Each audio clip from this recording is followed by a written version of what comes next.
वालेकुम व्यूअर्स, क्या हाल है आपके? ठीक हैं? हाँ, कल मैंने एग फ्राइड राइस बनाई थी तो मुझे इसका बड़ा अच्छा कमेंट्स मिला है। जब आप अच्छे कमेंट्स करेंगे तो मेरी हौसला अफजाई हुई। तो भी आपने जो अब मेरी रेसिपी आपको अच्छी लगे आप फिर कमेंट्स बॉक्स में ज़रूर कमेंट्स कीजिएगा। अगर आप गलत भी करते हैं या तनकीद भी करते हैं वो भी मुझे अच्छा लगेगा कि मुझे पता चले कि मुझ में क्या खामी है या क्या कमी है, वो मैं अपनी कमी दूर करने की कोशिश करूँगी। तो आज मैं साग बना रही हूँ। तो उसके लिए मैंने 2 किलो साग लिया है, 1 किलो पालक और एक बाथू की वो गट्ठी मिलती है, एक बाथू की गट्ठी वो ली है। और चलें अभी हम चल के इसको चढ़ाते हैं। मैंने ये देगचे में आधी देगची पानी रखा था, पानी उबलने लग गया। अब मैं इसमें साग डालूँगी। अब इसको साग को थोड़ा नीचे जाएगा, फिर मैं इसमें पालक डाल दूँगी। अब ये साग थोड़ा नीचे चला गया, अब मैं इसमें पालक डालूँगी। अब इसको पालक को मिक्स करेंगे साग में, फिर इसके बाद हम ये बाथू डालेंगे। साग इतनी अच्छी सब्ज़ी है कि इसमें विटामिन डी बेइंतहा है। ये सर्दियों का तोहफा है साग। इसमें जिन हजरात को विटामिन डी की कमी है वो ये साग खाएं, इसमें विटामिन डी की कमी पूरी हो जाएगी आपकी। अब मैं इसमें बाथू डालने लगी हूँ। बाथू जो होता है ये साग को गलाने में मदद देता है और साग बड़ा मुलायम बनता है और इसका टेस्ट भी बड़ा अच्छा होता है। अब मैं इसमें हरी मिर्चें डालूँगी, ये पीसी हुई हरी मिर्चें हैं ये डालूँगी। और इसमें मैं 4 चम्मच इसमें नमक डालूँगी। ये मेरा चम्मच छोटा है तो बड़ा चम्मच 2 बहुत है।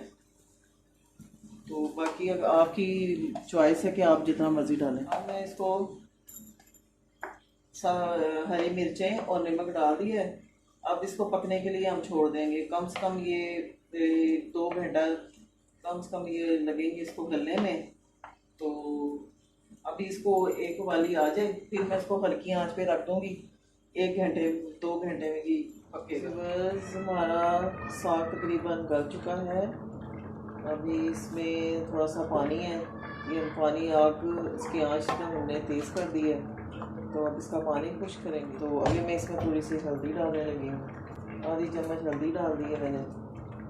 तो अभी इसका ये पानी थोड़ा खुश्क हो जाए और थोड़ा इसको चम्मच के साथ डोई के साथ इसको ज़रा मैश करेंगे, इसकी जो साग की गंदलें हैं ये अच्छी तरह भून जाए। तो ज़्यादातर वैसे कहते हैं लोग कि वो उसको ब्लेंड कर लेते हैं, लेकिन मैं ब्लेंड नहीं करती।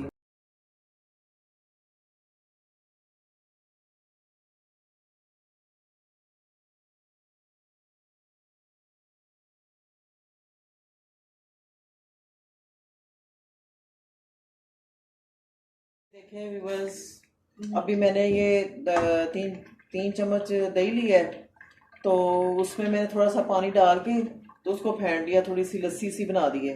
अब ये लस्सी मैं इसमें साग में डालूंगी। इससे उसका ना साग का फ्लेवर बहुत अच्छा आ जाता है, अच्छा आता है ऐसे खटा खटा सा। अभी हम इसका ज़रा घोटा लगाएंगे तो फिर इसका पानी जब खुश्क हो जाएगा तो फिर हमें इसका तड़का तैयार करेंगे। अब इसका घोटा लगाती जाऊंगी और इसका पानी खुश्क करेंगे।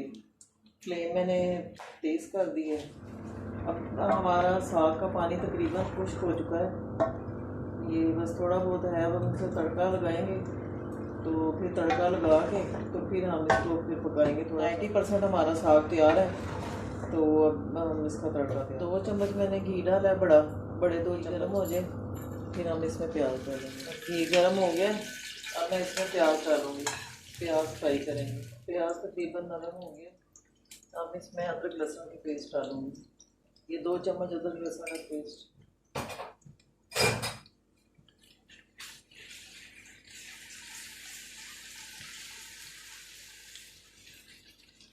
अब अदरक लहसुन फ्राई होगा, थोड़ा सा हल्का सा बादामी रंग का होगा, फिर मैं उसमें ये साबुत लाल मिर्च, आधी 1 चम्मच दड़ा मिर्च और आधी चम्मच ज़ीरा, ये मैं एंड में डालूँगी। अगर ये पहले डालें तो वो फिर जल जाता है, उससे सारा टेस्ट खराब हो जाता है। आप ये साग मेरे तरीके से बनाएंगे तो इंशाल्लाह आपका साग बहुत अच्छा बनेगा। मैंने बनाया, इसका टेस्ट बहुत अच्छा आता है। अब ये देखिए हल्का बादामी हो गया अदरक लहसुन, तो अब मैं इसमें ये साबुत लाल मिर्च, खड़ा मिर्च, ये ज़ीरा डाल दूँ।